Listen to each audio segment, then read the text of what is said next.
বর্তমান প্রেক্ষাপটে ওকালতি করা কি জায়েজ? ভাই শাহরুখ, ওকালতির যে পেশা, এই পেশা গ্রহণ করা বর্তমান যুগে নানা কারণে খুবই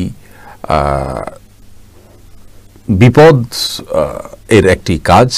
তার কারণ হলো, ওকালতি করতে হলে প্রচলিত আইনে যে বিচার হবে সে বিচারের জন্য আপনার আবেদন করতে হবে। যদিও প্রচলিত আইনের বেশিরভাগ ধারাই কোরআন হাদিসের সাথে সাংঘর্ষিক না, কিন্তু কিছু কিছু ধারা বা অনেকগুলো ধারা যেহেতু সাংঘর্ষিক আছে, অতএব সেই সমস্ত ক্ষেত্রে অন্তত একজন উকিলকে ওকালতি করতে হবে এবং কখনো কখনো সে সমস্ত ধারায় বিচার চাইতে হবে। আর কোরআন এবং সুন্নাহ বিরোধী কোনো ধারায় বিচার চাওয়া, এটা কোনো মুসলমানের জন্য জায়েজ নাই, এক।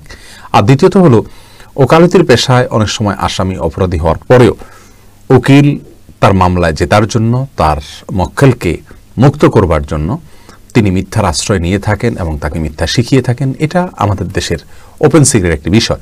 তো এই সমস্ত বিষয়গুলো থেকে অ্যাভয়েড করে যদি তিনি করতে পারেন, অর্থাৎ যে মামলায় কোরআন এবং সুন্নাহ বিরোধী কোনো কিছু নাই আমাদের প্রচলিত আইনে, সে মামলা তিনি লড়লেন এবং কোনো মিথ্যার আশ্রয় তিনি নিলেন না, এরকম যদি হয় তাহলে সেক্ষেত্রে ওকালতি পেশা করা যায় ইনশাআল্লাহ বিইذনিল্লাহ।